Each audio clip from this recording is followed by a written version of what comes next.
Welcome. My name is Monica Sutil, for those of you who don't know me. I will be doing a presentation today with Keith Schubert and Renee Razanowski. That's the DSP team. So when you send emails, that's one of the three of us are replying to those emails.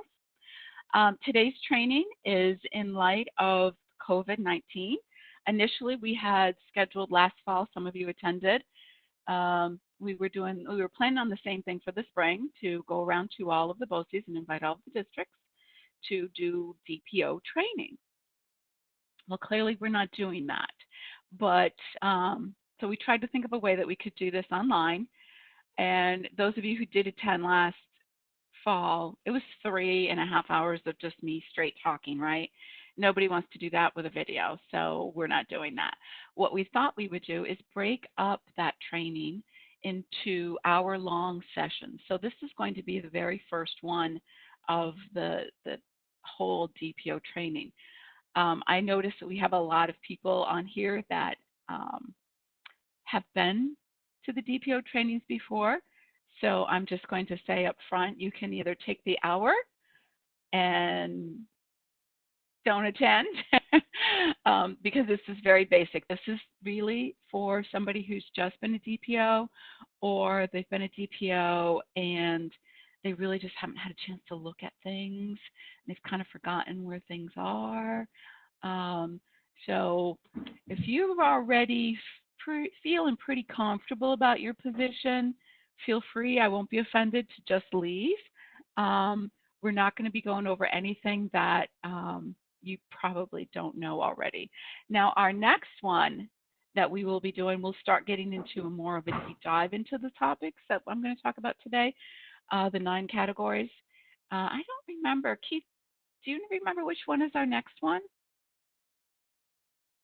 We haven't set a date yet, but we could set that and probably email out to everybody by tomorrow. No, not date. The topics.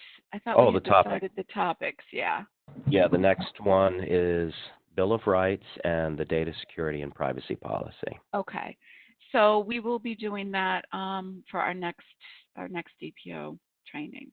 So, okay, let's see. I want to just take a look and see who we have here, just to get an idea who the audience is. Looks like a lot of people, which is great. All right, Julie's here. Hi, Julie. Kirsten's here. Hey, Kirsten. Oh, Dave, good, you made it. I wasn't sure if you had planned on coming. And let's see, Erin. Hi, Erin. All right, Tracy's here. Tracy, some of you, I'm kind of embarrassed because some of you are going to be here and you're going to be like, Monica, this is so boring. So I'm sorry, but it is the new DPO orientation. All right, so we're going to go ahead and start with some content. Okay, so why are we here? What are we doing here? Well, we'll start with, this one here, this particular picture has been shown all over the place. And I was trying to retire it, and Keith's like, no, don't retire it. I keep hearing people talk about this picture all the time. And I too hear it from people. They say, well, that picture that you showed last year really made an impact on me. So we keep it. We do this because our kids' identities are in danger of being taken by people. And a lot of people ask me, well, why would they take an identity? What would they do with it? And so the FTC says that children's Social Security number are being taken by identity thieves to get government benefits, like open up bank accounts, credit cards. They can apply for a loan. They can apply for utilities, get get a place to rent. So people will steal their identities. They will put them either individually or maybe mix them up with a little bit of identity from somebody else, and they'll sell it as something called a fresh fulls. That's the slang word for a child's identity, a fresh fulls. So that means a full identity of a fresh information that hasn't been used before. So that's really what's behind why we're doing all this.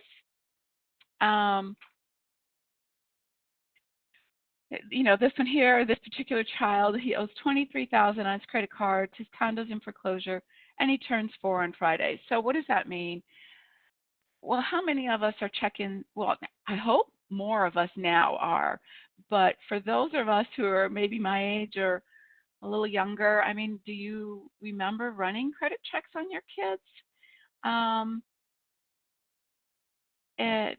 I don't think so. I know my grandchildren, we haven't run any credit checks on them. Probably will soon, but it's just not something that you do. So what happens is this: your kid's identity gets stolen, and then you don't know it until it's later in time. Okay, so that's the bad guys. I did want to mention one before we move on, Keith. I'm sorry.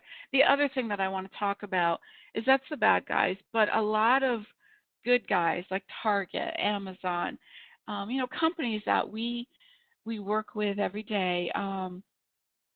They don't need our students' information either. I like giving my information to these companies because it's convenient for me when I go shopping. But the difference is I'm an adult and I can make that choice. And as educators of other people's children, we can't make that choice for them, or our teachers can't make that choice for them. So that's why it's so important that we start putting these processes into place to protect the student data.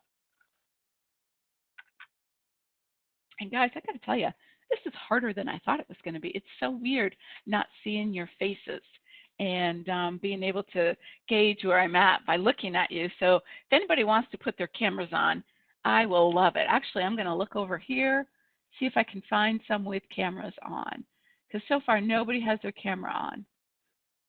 Ah, there you go. Now I see some. Thanks, Megan, Margaret, Michelle, Tom. Thank you. It's just so weird. I feel like I'm talking to like this wall.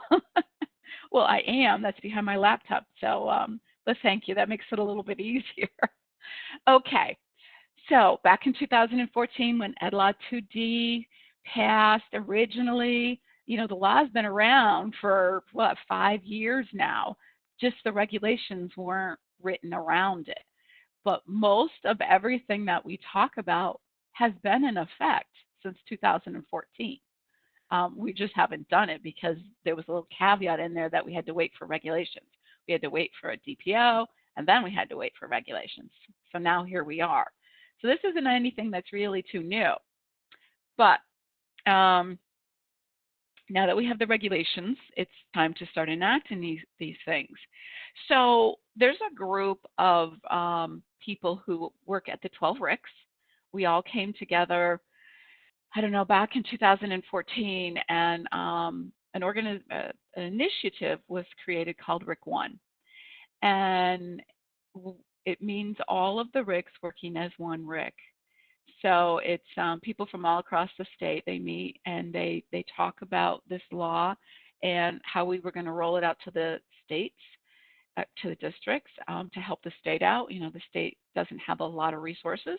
So they did go to the BOCES and RICs and say, we need some help rolling out these regulations. So this group, RIC 1, created all the documentation, most of the documentation that you see nowadays floating around, either from myself or other BOCES. And they took this documentation, or they took these regulations, law/regulations, and they divided them up into 9 categories. And I really like keeping everything in those 9 categories. I think it makes it easier to do the training. It's easy to explain to people. I have a great little cheat sheet that I've handed out to people, and it's on some of the resources I'm going to show you today. That everything's broken down into these 9 categories, and it's just a good way to keep things in perspective. And I like to store things based on this 9 categories too. So I'm going to go over them briefly because I only have 45 minutes. And some of you who have been at my presentations before know that I can very easily talk for 3 hours. So I'm trying to make this, brief. So Keith's got a chance to talk too. So today we're going to go over the DPO role and what that means. If you've been chosen the DPO, what does that mean?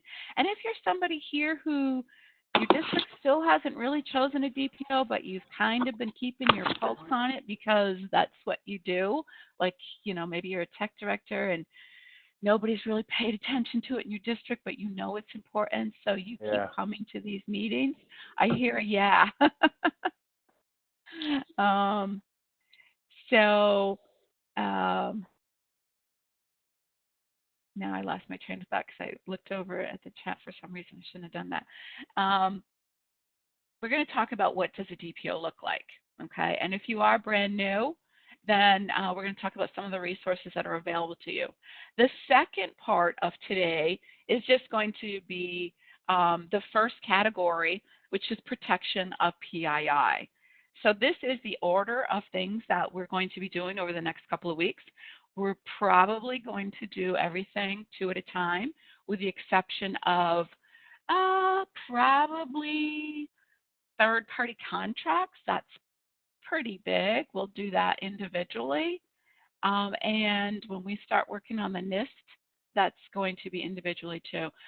That's probably going to be individually and broken up over the next 6 weeks. But the first part of the NIST, we will look at identify. But today we're just doing data protection officer, what it means to be one, the resources that are available from the RIC, and then Keith's going to take over and talk a little bit about PII protection and what does that mean. I mean, it's a category, but what exactly does that mean according to Ed Law 2D? All right, so let's talk about the data protection. Well, Keith, can you go back again? Sorry, go back. All right, so these 9 categories. Data protection officer, that's the training we're going to do today. That was something that the state had to be had to be chosen for every district. The second category is protection of PII. That's protect the confidentiality of student, teacher, and principal PII in accordance with FERPA and Ed Law 2D and the LEA's data security and privacy policy. The Parents' Bill of Rights, what do districts have to do for that? You have to adopt it and post it on your website.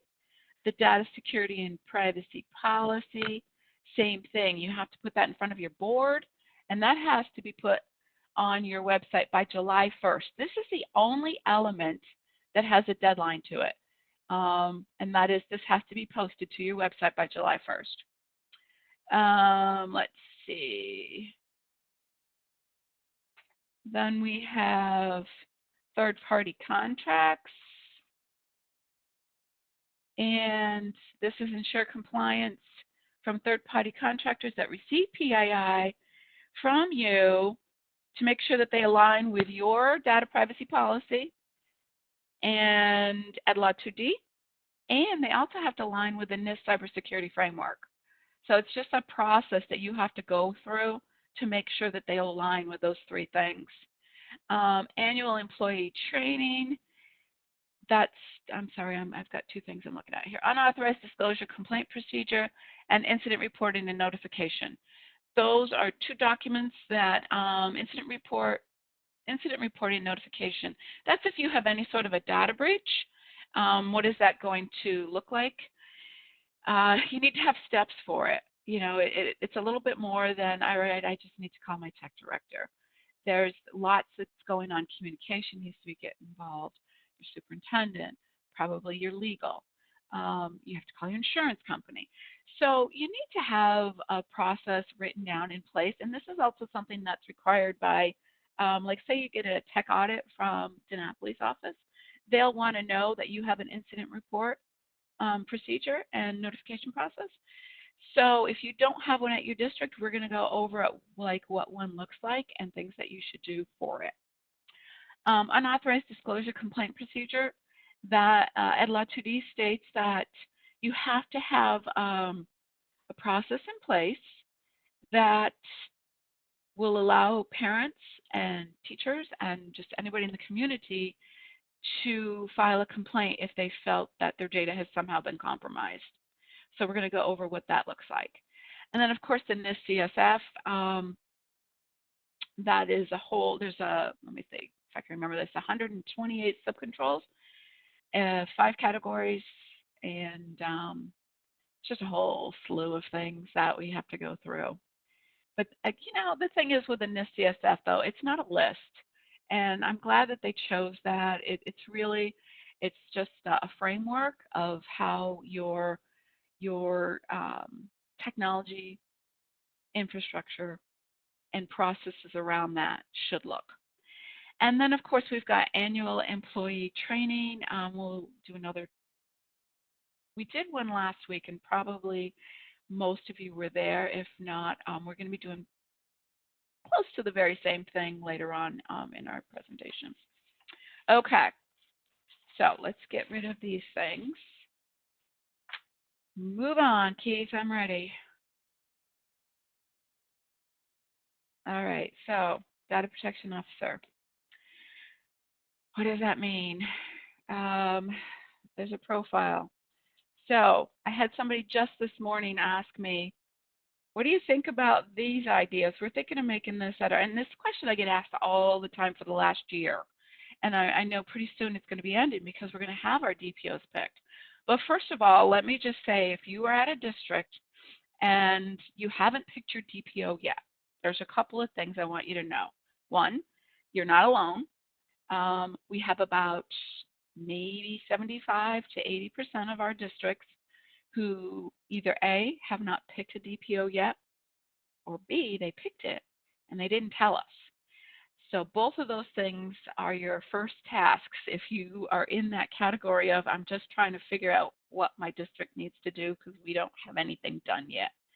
Those are your first 2 tasks. Go back to your district, tell them we need to do this and we need to let NERC know. It just came out, I think it was yesterday or the day before, that DPOs now have to be listed in, it's going to, FedRef, thank you. Thank you, Monica. FedRef. SED just put out a notice through, but the problem is I don't know if they put it out to the right people. But they put out that FedRef has to have the DPO listed as a position in your district now. So that's one of the reasons that you need to work on it, besides the fact that there's stuff that has to be done now. And so what should a data protection officer profile? They need to have access to the key leaders. They need to provide reports to the Board of Education, and they need to collaborate with stakeholders. So what does that mean? You need to make sure that you pick somebody who has access to people who make decisions in your district. You know, you can't pick just a random person who is willing to do all of the work for you. They have to be somebody that is recognized in the district. They have some authority behind them, and they have access to, you know, they know who to contact in the district. Key leaders. If there's something that goes wrong, the person that is chosen needs to be able to call the superintendent right away and say, you know, we need to meet. They need to be able to speak well because they're going to be in front of your Board of Education. I've done it a couple of times. It's not easy. You know, it's just not easy because you're talking to people who don't really know a whole lot about tech, and you're telling them things that you need. You need resources. You need, you know, and what are resources? Money, people, time. And so it's not easy to talk to the Board of Education. So you need to make sure that you have somebody who has that ability to do that. They also need to be able to collaborate with stakeholders. So you know, you want to make sure that your district picks somebody who can work all across the district because they might be working with like HR. Obviously, if you are not the tech director, which I'm hoping that you're not, But if the DPO is not the tech director, they need to work very closely with the tech director. Those two are going to be like best friends. So it's not a good idea to pick somebody who doesn't really get along good with the tech director, because they're going to be working with them as well. And next slide, Keith.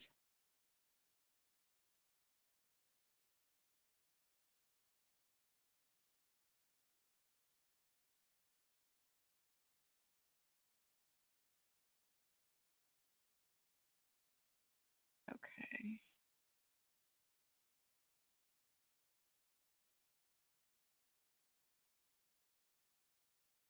Okay, so this is straight off of some RIC 1 documentation. It's just a list, data protection profile, duties and responsibilities. So the DPO is going to be the main point of contact. If you have any sort of data breach, any complaint, they're going to go to the DPO first. And so the tech directors are probably saying, good, that's off of me now, right? Unless you are a tech director and a DPO. Sorry. Now you're officially the first point of contact. The DPO main objective, is to protect PII. That's all behind. Everything they do is geared towards protecting PII. So that's their major responsibility. Then they're going to implement implementation of policies and procedures. So you're going to be the one saying, okay, guys, this is a new procedure that we're going to start doing when it comes to getting software, right? You can't just grab the tech guy in the hallway anymore and say, I need you to download this for me on my computer. Oh, somebody's not muted.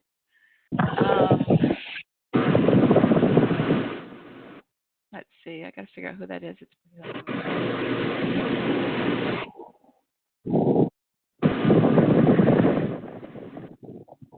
I'm sorry, guys. Chris Lynch. Chris Lynch. All right. Thank you.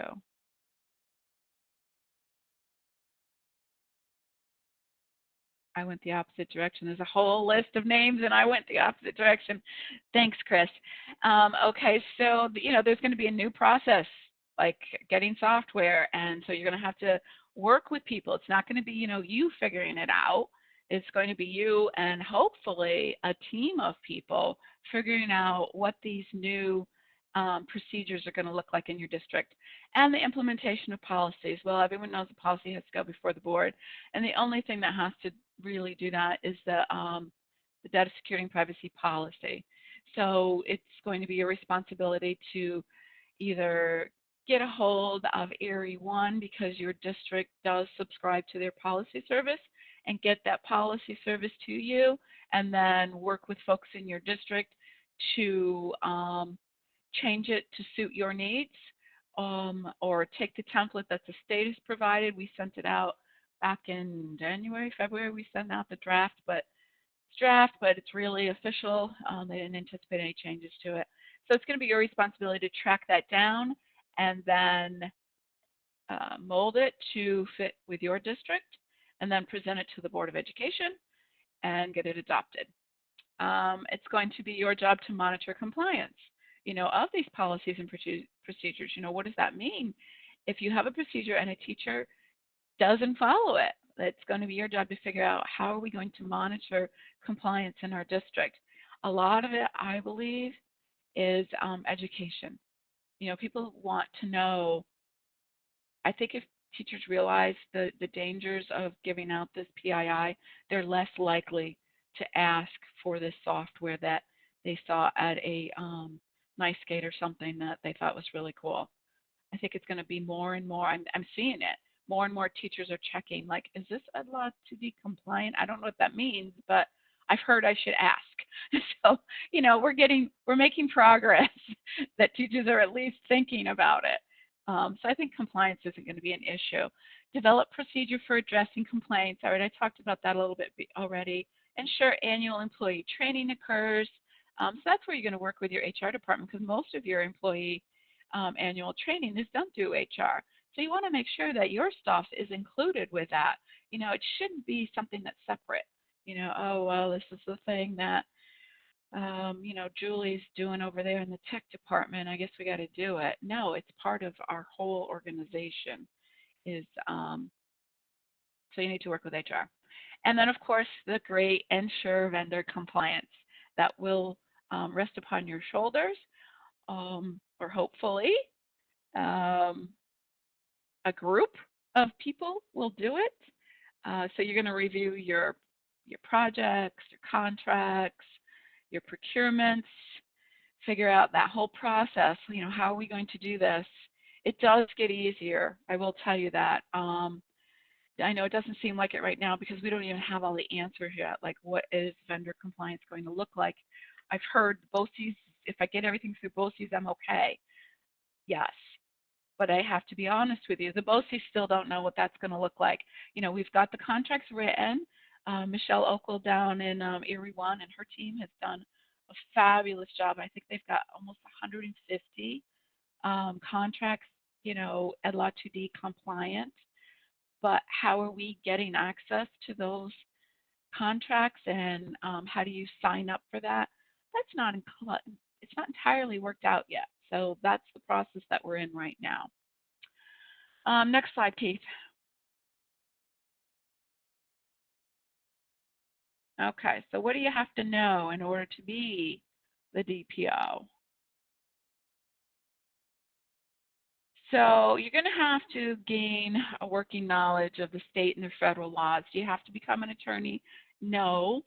But you have to be knowledgeable. So the documentation that Rick One puts out is pretty good. Like, there's these 2 packages that I trained on in the fall. And one was, I think we called it the textbook, and it talked about each of the 9 categories in detail. And then they had the workbook. And the workbook was like their pseudo templates. This is what your document should look like, something like this. So you have to start learning the laws. FERPA.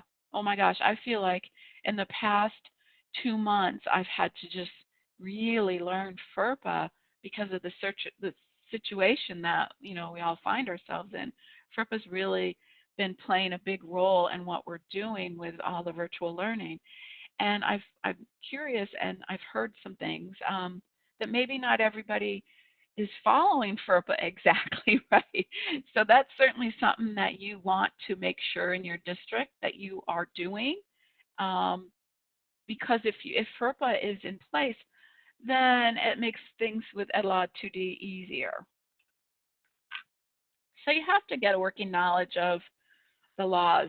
You also have to have a working knowledge of basic data security and privacy concepts. Now, does this mean that you have to start learning how to, configure OAuth? No, not at all. You just have to know what OAuth is. Or you have to be really good friends with your tech director so that you can text them real quick and say, I just had somebody ask me this and I have no idea what it means, which is generally what I used to do when I first started this too, because I didn't know a whole lot about the security infrastructure aspect. I did on certain parts, but not on all of it. So I rely on my my tech people at NERIC to help me out if there's a question that I don't know that has to do with security. So it's the same thing for the DPO. You don't have to know and be a security tech person, but you have to know where to go to get those resources to answer questions that might come up. You need to be able to interaction. So you have to be able to interact effectively. So that's really a personal skill. If the superintendent comes to you and says, I want you to be a data protection officer, and you're like, all right, I got this, but oh my God, I really do not like talking to people. It's probably not the job for you, because you do have to do a lot of chit-chatting with folks to get them on board with what it's going to look like at your district, and all kinds of folks, teachers, principals, admin, the Board of Education. So you need to be able to have good people skills. Leadership, people will want to follow you because you are setting an example. You are changing culture at your school. And so it's, you're organizing people to to become differently and think differently about things that are going on in your district that you've never really looked at before. And I don't mean you personally, but as a whole, it's a whole new concept. In the past, we've always, when you thought of technology and data, it was like, all right, how am I going to get the data to the tech companies? That was our big focus, right? Because we were trying to do integrations and make life easier, and that's great. That's where everybody focused on, and nobody really thought about the privacy aspect of it. So now you're going to need leadership skills to kind of flip the story and change it to more of a privacy attitude, as well as still convenience. So you have to be able to implement that change. And then, of course, confidentiality. You're going to find out things in your district in this role that maybe, say, you might not have in the past, just because you are the point person for all data breaches. So a lot of information will end up going through you, and you need to respect that confidentiality. That's been appointed to you. Next slide. All right, resources. There's a couple of things that you need to do if you have not done already. If you're one of those people who I'm just here to figure out what we're supposed to do, make sure you write this down. Well, we'll have a copy of it, so you don't have to write it down. But there's 3 things that we ask every DPO to do, and that is to contact dsp@naric.org for the following accounts. One is the RIC1 DPS website. And I'm going to talk about the 3 of these first, and then we'll go back and Keith will open up these things. So the 3 things that you need are the WebEx Team General Ed 2LOD discussion group. So when you write that email to dsp@naric.org, you need to ask for, sign me up for the WebEx Teams, sign me up for the DPS website, and sign me up for NARIC's ServiceNow portal. 3 things that all pretty much carry most of the same information. WebEx Teams I use because it's more convenient for me, and I am hoping, and it's starting to happen slowly, but I'm hoping that it becomes a conversation. So I see some of you are on, we have a tech directors meeting every day since COVID started at 11, and we have a lot of conversations that go on the right-hand side in the chat, and I think that's where we get most of our information, honestly.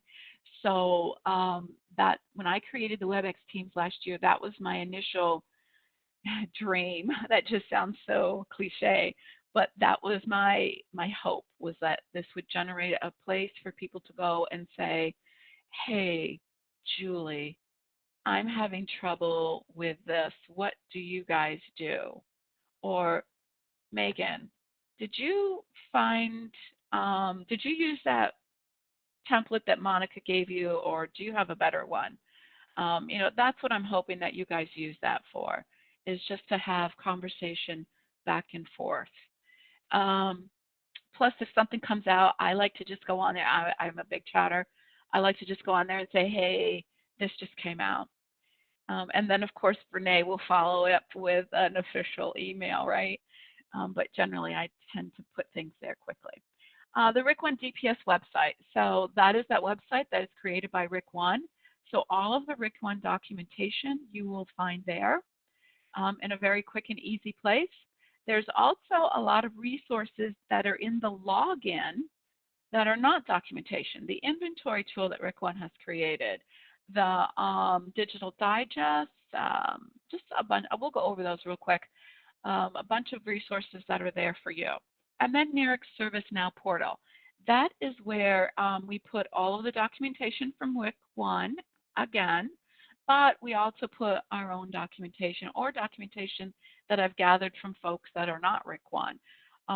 Some of the templates that I have are from 2 superintendents that I saw last year at DayTag. They did a presentation and they were great. And they gave out a bunch of templates of tech stuff to do. And so I grabbed it and I put it there. All right. the last thing, this is fairly new. We've had it there, but we didn't really advertise it a whole lot. But we do have a YouTube channel, and all of our videos are there. We have, I think, about 6 or 7 videos up there now. Renee did one. Lots of times, CRB, because they're like our mothership, they'll say, you know, we're getting a fish that's going around a lot. Could you guys give us something for fishing? And Renee will take a couple days and she'll put together like a 4-minute video that just talks about fishing, or a little 2-minute video on passwords. So feel free to use any of that stuff that we put there, because the whole idea is you're not going to be able to do annual training and be done. You have to supplement all year long and keep everybody thinking about what needs to happen. And the last thing is follow DPS Rick on Twitter. That is the Rick1 Twitter account, but turns up that Keith is our Twitter guy. Everybody tweets from it, but Keith is our main Twitter guy because he tweets really good. So those are the things that you can use for resources. So now let's go, Keith, to what do you have for me? Did you open up those things? Here we go. All right, here's the DPS website. If you go to COVID-19 response, that's new. There's a ton of new documentation that just went up. This is where you're going to find, slow down, Keith, slow down. The third party, no, you're going too fast for me. I wanted to point out, I keep getting, everyone saying, Monica, where's a list? Where's a list? Well, we don't have one, but I will tell you we are working on it, because that's going to be what everyone wants, is a list of things that is sold by the RICs, right? But we have not an official list, but really we do. If you look at the one that's talking about, Keith, where is it? It's the Erie One stuff. The third-party contractors, Ed Law 2D guidance? No. That one right there? No, it's not that one. Nope, it's not that. Statewide contracts. Okay, so statewide contracts, this is where you're going to go to see what Erie One has put out there. Everything that they've written a contract for is going to be on this little sheet of paper that I'm going to unofficially call a list, right? So I'm going to take this list off of this piece of paper, and I think I'm going to put it into something, I think I'm going to put it into the inventory tool. So let's move on to the inventory tool real quick. So that's the COVID-19 response resources. I'm sorry, Keith, go to resources first. So this is where all the documentation that Rick One has put out. We've split it up, like just pick one of these, Keith. Okay, so you'll see Bill of Rights for Data Security and Privacy. One said overview, one said toolkit. Remember I was talking about there was 2 things.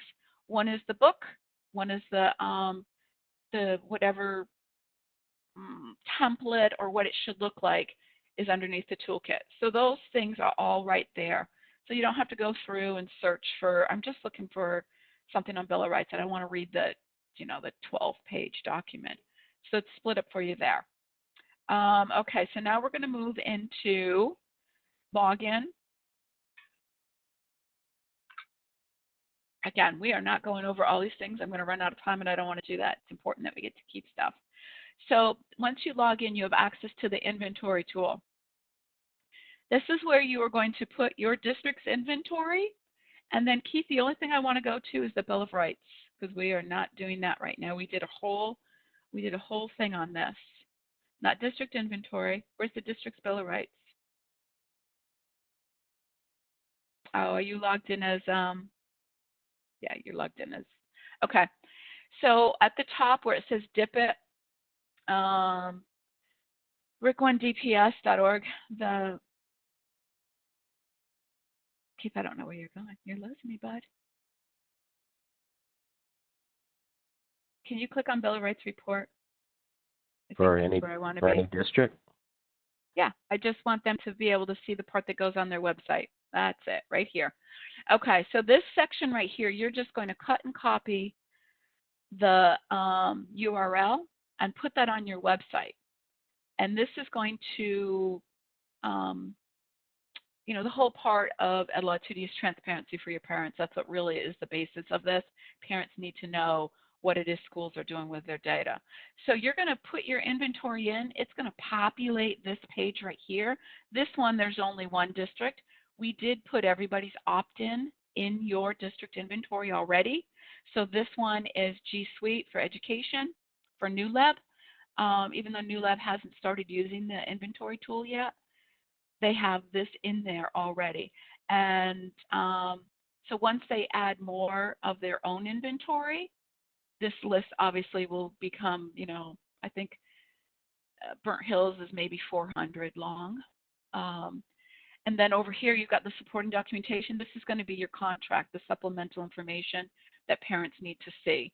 So in this case, it's just going to be your G Suite 2D opt-in Google contract.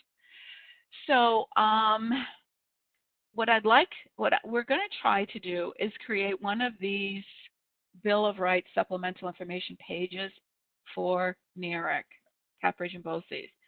So all the software that you get from NARIC, CapRidge, and BOCES, you can just go there, you know, go to our link, and that's how you'll be able to see what software is available at NARIC. And I'm trying to work that out. We'll see. Okay, so we're done here, Keith. We did a whole presentation on, or whole training on this inventory tool. It's going to be on our YouTube site. All right, so we are now at the portal for NARIC. So this is NARIC's customer service portal. If you have not signed up for this, this is one of the things you should sign up for. You're going to log in. You're going to go to Knowledge. And you're going to scroll down. You'll see lots of things from NARIC, but the only one I'm concerned with today is data security and privacy. And you will see for the most part those 9 categories that I talked about earlier. I like to keep everything convenient and simple. So with the exception of a couple of things, everything that you want to find about annual employee training is going to be under annual employee training. So there's a phishing video that you can use. Then there's the planning resource, the Bill of Rights for data security and privacy. What do we have there? Common supplemental information language. Then there's a copy of a Bill of Rights for data privacy and security from the state. Go to Data Protection Officer. I wanted Dave to see this one, Dave who emailed me this morning. This is everything that I talked about this morning, only in you can go here and print this stuff out. There's a Data Protection Officer decision-making tool. That's kind of cool. It's like, well, do you have this? Well, then you need to go there. We've got a project management tool that lists everything that you should probably be working on first. So tools for a Data Protection Officer, you're going to find them right here. Okay, Keith, we're done with this. And next is our YouTube channel. We have 33 subscribers. These are 2 videos that I did that Mike Dowdy and I did. These videos are meant for teachers. So if you have a group of teachers at the beginning of the year and you know they don't really know anything about EdLaw 2D, this might want to be something that you assign them to do. You know, I think each one is about 20 minutes long. We broke it up. And it just is in teacher speak, what is EdLaw 2D? And I did it because I had a lot of superintendents and tech directors come to me and say, oh my God, Monica, I don't want to tell my teachers that we have to change how we get software anymore. And I said, oh, I'll tell them. So that's why this was made. In there, I do talk about how processes and procedures are going to change in your district. You can't just catch the tech guy in the hallway and say, I need you to download me this. We have a question. How do you log into the service and the inventory tool? So I did answer that before. So, and there's 3 things that you have to ask for. You have to send an email to NARIC, our email address at dsp@naric.org. Just send an email to that and say, please sign me up for whatever it is Monica told me to, and we'll know what to do. Okay, so you don't even have to remember these 3 things. If you just send an email to DSP, because we've done this a lot, and say, I need to be signed up, you will have emails sent back to you on the next step, like here's your login for that website that Monica talked about, and it'll show you how to get to the inventory tool. So back on the YouTube channel, let's scroll down. So we've got awareness training. That's the one that we did last week. Rick 1 software inventory tool. That one was about an hour, no, about 45 minutes. That one really does a deep dive into the inventory tool. Surview versus email. Somebody asked us to make that because they were like, well, we're not sure when to use Surview, or we should just use email. So that's a short little thing that Renee put together. I think it's pretty cute. Some of them she puts music and cute pictures too. It's more than just, you know, me talking. Hers are usually pretty good. They're more like movies. And then the fishing one, of course, and another one. It's really cute. And I think that's like 4 minutes long. So those are just nice little videos. Subscribe to this. This is where we will be putting all of our videos. We do plan on making a lot more of those little content type videos. What's the new thing now? Quibbies? I think that's the name of it. I don't know if Julie's looking like, no, Monica, I don't know what a Quibi is. So Quibi is the newest and greatest, latest thing, right? It's almost like TikTok. Who does TikTok? You can raise your hands. I can see pictures. Nobody does TikTok? Oh my gosh. I thought I had that same attitude. TikTok, that's for kids. But my daughter said to me about a month ago, she's like, oh, you got to watch TikTok, Mom. So I signed up for it. You don't have to put in your information or anything. You can just go to it. Now I find myself watching these silly little videos. I don't know why, but it's a good mind eraser. Okay, what's next, Keith?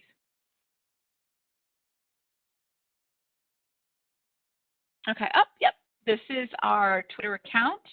I tweet a lot, but Keith's better. So that's why he's in charge of this. If you get an opportunity and you do tweet, make sure that you do follow us. He probably puts at least 4 tweets a day. And most of the stuff that we put up, at least I can speak for myself, I've actually gone in and read an article. I never just blindly retweet. So I try to be very cautious about things that I retweet. If it's important, I'll retweet it. If it's not, I won't bother.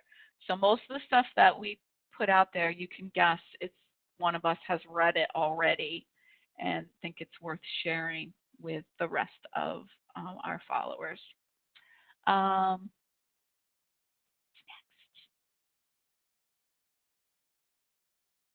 That's it. Okay. No, we have one more thing. Okay. Project management. Your biggest role as the DPO is project management. Okay. You've got 9 categories, and inside those 9 categories, you've got things to do, right? You're like, I don't know where to begin, and you know what? We didn't either, and we still don't. We're still, you know, just finding our way. As you know, there wasn't a whole lot of clarity around things. You know, there was a lot of regulations, but not the how-to-dos and whens. And I'd almost wish that they had given us deadlines, because then it would have been like, oh, okay, I'm going to focus on this and I'm going to get this done. But they didn't. So when you have so much to do, you need to figure out, where do I start, right? Where do I take the first bite? So that is where project management comes in. We have a project management board that we use. It is Smartsheets. I'm not saying Smartsheets is better than any of the other ones. That's just the one that we happen to use. You can use, I can't think of, what are some of the other things you can use? You can use ServiceNow has a good project management. Trello is a good project management board. This particular thing that we have, Smartsheets, we can give you. Actually, Keith, can you get out of the presentation again and go to our live site? We do have a template that you know, you're welcome to take. We can send that to you. I know I'm going going rogue, Keith. Sorry. We have a sheet that, you know, we can share with you, and it just gives you an idea of where what you need to do, and it's split up by the 9 categories. And then in each category, we've broken up like the major tasks of those 9 categories. And then, of course, we've split it up into the subtasks that, should be done. And obviously, the NIST is, there's 108 subtasks. Third-party contracts, just things that we think would be the steps that you would take to do these things. And this is coming from a combination of our own knowledge of being in districts, RIC 1 knowledge, and Keith is our shared DPO, and he's been working in some districts already. So Keith has actually, he's walking the walk here with a DPO. He's coaching a couple of DPOs right now, and they're walking the walk. So he knows what it is that they need to be doing. So he adds things in there. I think there might even be like, Keith, I think he might even have put like meetings with faculty or something in one of the districts that he does. And I think it might have got sent over into this one too, but maybe not.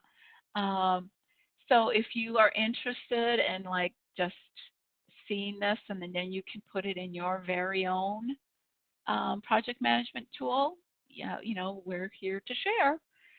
All right, before I turn it over to Keith, is there anything anyone has any questions about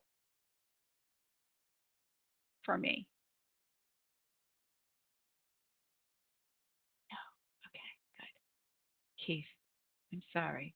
I got into your time. That's all right, Monica. I can squeeze it all into 7.35 seconds here. I know. I know. We were trying to make these bite-sized presentations, but this is too much. That's all right. It's no problem. What I want to share is has to do specifically with protecting PII.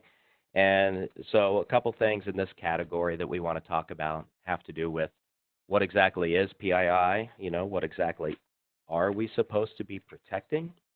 And then I want to give you just some resources, some ideas, some things to think about, some methods to use.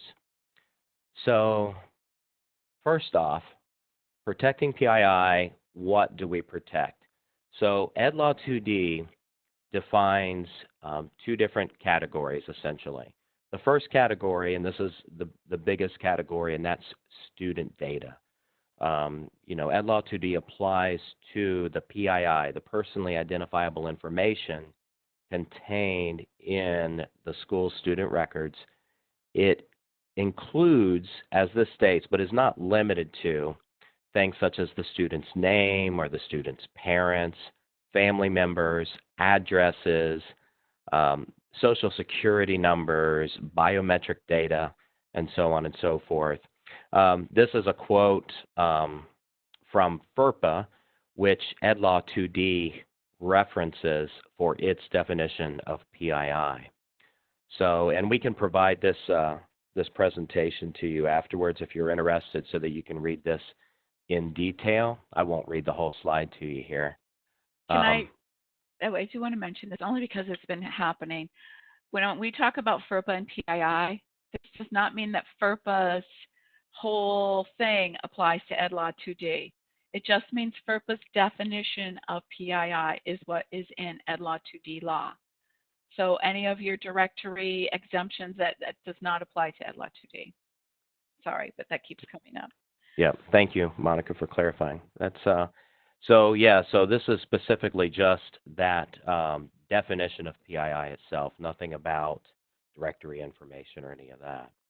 Now, the second piece of what we are trying to protect with Ed Law 2D has to do with teacher and principal data, but specifically this is data contained in APPR, Annual Professional Performance Reviews. Some of your APPR data is published publicly. That's not what it's referencing, but it's the data that's not designated to be public. That information is to be protected by Ed Law 2D as well. So let me throw a couple couple of methods and a couple of resources at you here. First of all, we'll talk about data classification. This is a data classification spreadsheet that Monica got from somebody and shared with us all, and shared this at previous DPO trainings. What we want to do in the process of, really protecting PII, one of the first things you have to do is find where your PII is and what types of PII, what types of data are out there in your different systems. For example, you have financial data systems, right? HR systems such as WinCap, Envision. You have state reporting, documents that you upload to Level 0. You have Board of Education documents. You have employee data in different systems. Email. Student data in your SMS, like School Tool or eSchool data. Your library system, your emergency calling system, just tons and tons of systems with all these different data elements in them. So it's important to be aware and to try to, map this out. What I want to show you here is a chart where, a district has mapped out the different major PII systems that they use, and they've mapped the interoperability, which is a big fancy word basically for the flow of data from one system to another. For example, we see School Tool in the center here. This is their student management system, and their School Tool data is being sent to things like Google Classroom, Data Warehouse, Brightbytes, Blackboard Connect. So how is this data traveling? Well, in some cases it's traveling via a script. In other cases, maybe an API or a vendor utility that they have written. So this is a big process, but if you take this process on and begin to map out your data systems and the flow of data, you will become very keenly aware of what PII is out there and where it's flowing and what steps you need to do or that you need to take to make sure it's secure and that it's transmitted from system to system in the most secure fashion possible. You'll note also on this particular chart, they've begun to mark out by colors what is hosted where. Is it district hosted, NARIC hosted, vendor hosted? That's important to know where that data is at. And it's also important for PII protection as well as for business critical systems and operation critical systems so that you're aware of what you have access to in the case of if you had a data breach or a cybersecurity incident and you had no access to your servers on site in your district, what systems would be impacted? So this would help you to manage that. Keith, can I interrupt you here? Mm-hmm. This is I work with the DIG group at NARIC, and you might not know who that is, but that's the data integration group. And what I wanted to mention is in the summer, they will send out their list of integrations that they have at your district. You might not see it though, so you need to make sure that you meet with your SIS people and say, hey, have you gotten that thing from NARIC yet on their data integrations? Because if you're trying to map out where your data is going, they're going to send you a list, and they want the districts to look at that list and say, yes, we still need that integration. Nope, we don't use that integration anymore, because you would be amazed at how many integrations are going on at districts, and the districts don't even realize they are still having data sent out to somewhere, right? And they're like, oh my gosh, we haven't used that software in 6 years. But you still have data going out every day because the script was written by somebody way back when, and it's still being used. So make sure that you meet with your SIS people and encourage them to fill that out, what is being used and what isn't being used, and get it back to NARIC. They have an Access database there that has thousands of integrations for all the districts in our region, and that's how we keep them honest and clean, is by reporting back to NARIC when they request this information. And this is the exact tool that you're going to want to use You're going to want to use their list to fill out this tool, and then in the future, this tool for that list. Hand in hand, they all flow together. Sorry, Keith, go on. Oh, that's all right. Thank you, Monica. And I see some comments rolling in, and Renee is responding to them. And just to clarify for everybody, we do have a template that we can make available to you if you want to use it. But because each district's own specific setup is so unique, you might, if you really want to, map it out in detail, you might want to try something like Visio, or a free resource for this is draw.io. It's very similar to Visio. It's just not quite as robust. But this particular one that you're looking at here was made with draw.io. So that's a good resource for you. Verbiage, you could still use this one and then kind of start your skeleton. Yeah, exactly. Right. So thanks, Keith. Yeah, thank you. So the next slide here, methods. So when we're talking about protecting PII, a lot of times we're talking about, sending PII, sending information to other people. And, even though vendors and other people may ask you for a lot of pieces of information, many times they don't need all of that. And sometimes it takes, it takes you challenging some of the things they're asking for. But in some cases, you may need to present some data, but you want to hide or suppress certain parts of it. So this just presents here 3 ways that you can remove or hide data elements, say in a spreadsheet or in a chart or a graph or something you're presenting. You can use suppression. You can use blurring techniques. Most software that you use will allow you to blur out certain data elements. You can also use perturbation. This is something where you replace, like all the student names could be replaced with random names, say in a spreadsheet, because you may need that data for tabulations, but you don't necessarily need the exact person's name, right? So these are just some ideas. You want to share those ideas with other folks in your district as well. Yeah, exactly. So let's talk about passwords. And, I want to get into passwords, email, and some encryption methods, and then we'll kind of wrap it up. But some of the do's and don'ts of passwords, I think most of you are probably familiar with this, but I just want to throw a couple things out to you. First of all, using different passwords on different systems and accounts. This is very important. And I know we like to have one password and use it for everything, but if one system gets breached and that password is compromised, then it's compromised on all the systems that you have access to. This is the second one is the biggest one I want to emphasize. This is my favorite thing: pass phrases, right, or long passwords.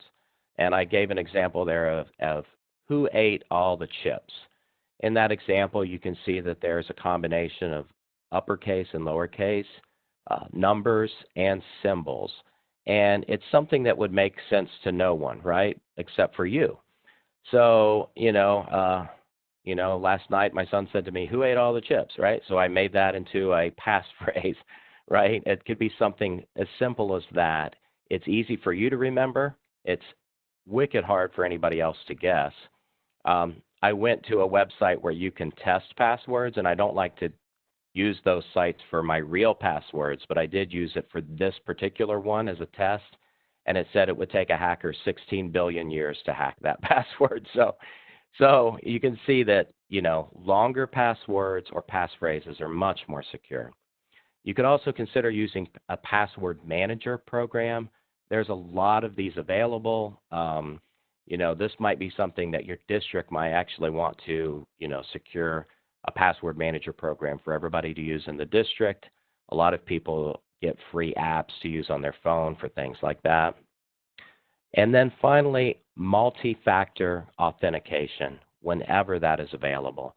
What multi-factor authentication is that, for example, I set that up on my PayPal. So if I open my PayPal app on my phone, I put in my password, and if I put the password in correctly, Then it asks me, do I want to send a text? Well, it doesn't ask me, it forces me, right? And I say, okay. And then I get a text to my phone with a PIN number that is unique every single time I do it. That's called two-factor authentication. So that is almost a foolproof method to keep anybody from hacking into your systems. Of course, it's not available in all systems, but wherever it's available, I recommend using it. Oops, I scrolled ahead here. Don't use passwords that are based on personal information that can be easily accessed or guessed, like a spouse's or a child's name or your address. Those are not good ideas to use for passwords.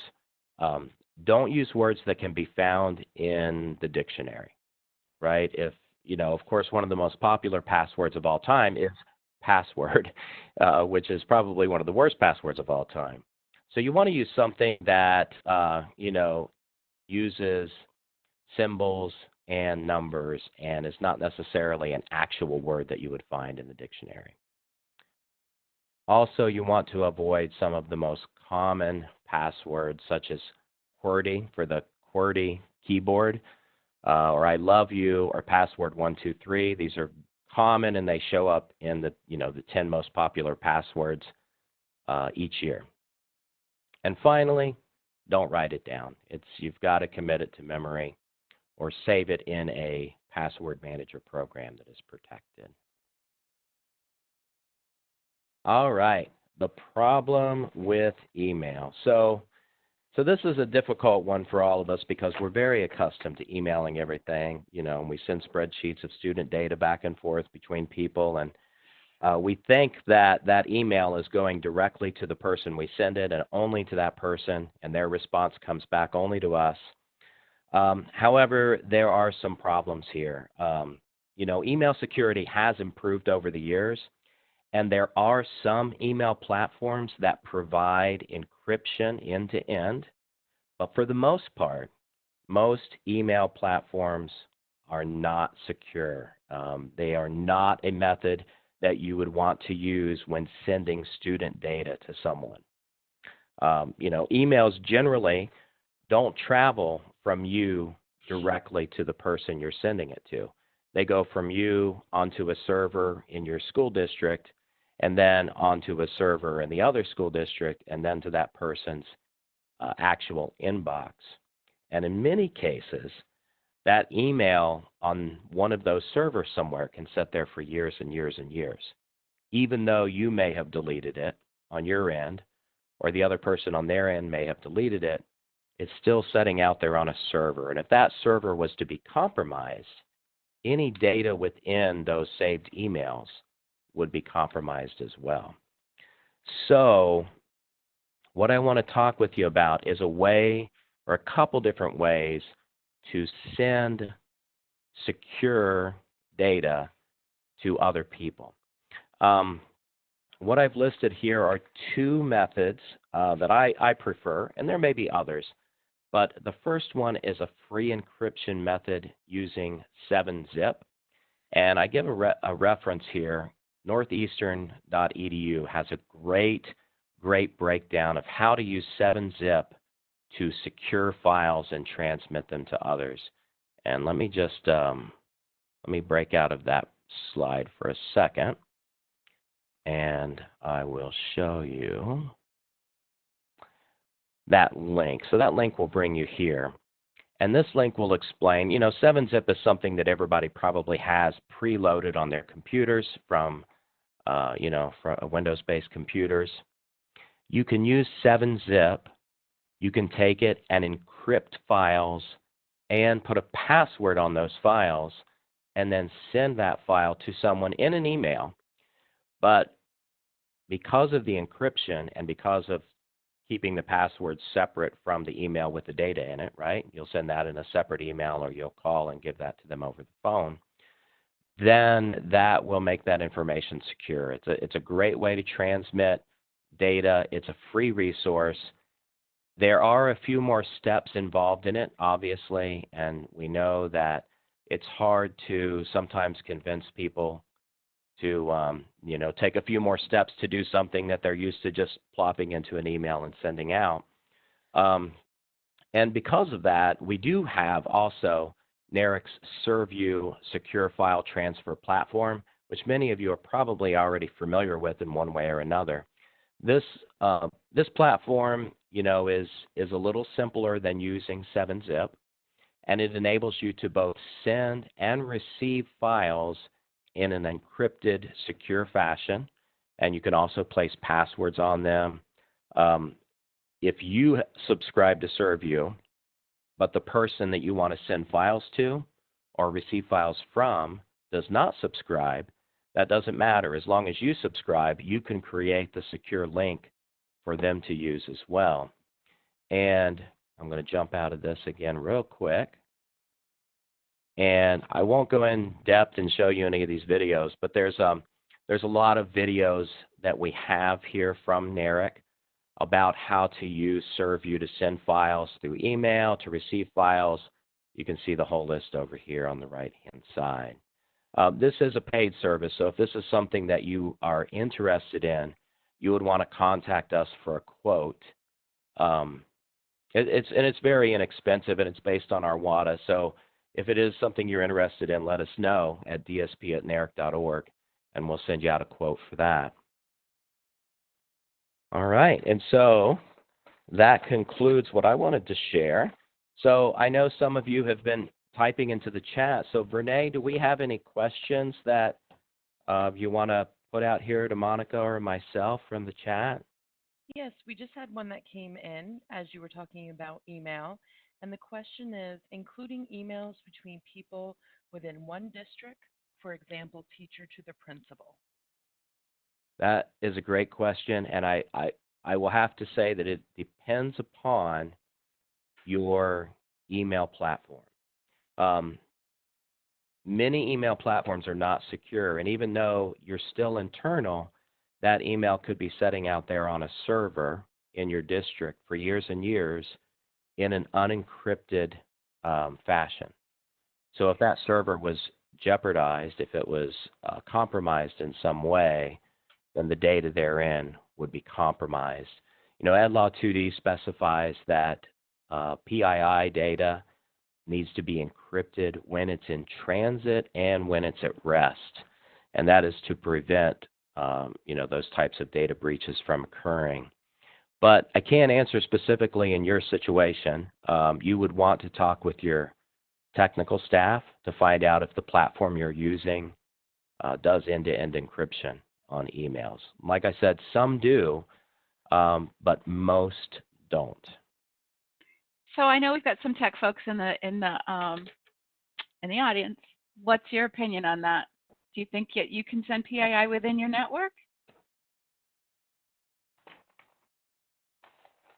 Nobody wants to answer? Gus? Like, no, I'm not saying that publicly. What? Okay. Oh, Gus, I can't even. There you go. It all depends on where your email set up and how soon. In Google, probably not. If you're on an internal mail server where you have DLP turned on and it's running off a SAN that's encrypted, yeah, that's a technical decision that you can make in order to set it up so they can send that. But again, there's no one-size-fits-all answer. All right, good. Thanks, Gus. I was really just checking Keith's answer. Keith's right. I know what he's talking about. Didn't know I was setting you up for that, though, did you? Thanks. Any other questions? We just had some people ask about the recording and if they could get a copy of the slide deck. And you can get a copy of the slide deck by emailing dsp@naric.org. And then a copy of this will be probably posted tomorrow to our YouTube channel. All right. I see one from Carol Lee from Saranac. Elementary students are having a hard time remembering Google passwords. So some of them are not as complicated. And can you give insight on whether or not we should be recording webinars, virtual classrooms that we are all doing now? Boy, that's a big question. FERPA says you can, but there's rules. So there is a video. I'm trying to think where I put that. There's a video out there that FERPA did on, if you go to the FERPA website, FERPA.org, I think it is, there is a PowerPoint that they released, and actually I have it pulled up right here. Slide 5 says, due to our transition from holding in-person classes to virtual lessons, is it permissible to record classes and sharing the recording of the virtual classes to students who are unable to attend? So that was their question. The answer takeaway is yes, assuming the video recording does not disclose PII from student education records during a virtual classroom lesson, or appropriate written consent is obtained of PII from the education record, FERPA would not prohibit the teacher from making a recording of the lesson available to students enrolled in the class. So the takeaways of that is what you have to figure out: what is an education record under FERPA? An education record is defined by 2 ways. One, it's information that's directly related to a student. So let's just say it's a student given a book report. That would be considered information directly related to the student. So now it's an education record. If it doesn't collect PII, then it's not an educational record. The other definition of an education record is if it's going to be maintained by an educational agency or institution, or by a party acting on behalf of the educational institution, it becomes an educational record. So if you're going to keep that recording for any length of time, it then is becoming an education record. So you have to decide whether or not your vendor agreements are going to keep them. Here's some questions to ask. Will the video recording be maintained as an education record? And is it directly related to the student? Yes and yes, I wouldn't record it. What, if any, PII from education records did the video recordings capture? None? You're good. With whom is the school sharing the video recordings? Anybody? I wouldn't do it if you have any PII in there at all. So it's really something that you need to check with your administration and see what your administration's call is on that, whether or not you are recording these. You know, there's some districts that have very good policies in place. I don't know. I think Troy might have left already, but Troy does it. I heard from another district the other day on a different call. You know, they let the kids come on and the kids socialize for like 5 minutes. Then they turn the video cameras off, and the teacher strictly does her lesson plan, and then they turn the video cameras back on, and the kids can socialize again. So, you know, I think the general rule is, you know, FERPA says you can, but there's restrictions. So why try to go through all that? It's really probably just a good idea not to record if there's going to be any students, either PII and PI would be their faces. So I wouldn't record any students, but I guess technically by FERPA you can. So it's really a district decision what your district wants to do, but those are the guidelines. Google has some guidelines put out. I put some guidelines in that WebEx chart, and those came from Nicole at Boston Spa. They do record, and she put together some guidelines on video recording. I think it was for Google Meet. Any other questions? Did any come in while I was yapping away there? If you have the link to that, Monica, if you could put that in the chat. Oh, to the FERPA? Yeah, Yes. I absolutely can. That's good. I will put that in the chat. And that was it. That was it. Okay. Well, sorry we went over, guys. I know some of us have to meet again in 10 minutes, so I'll see you there. Thank you, everybody. Thank you. Thank you.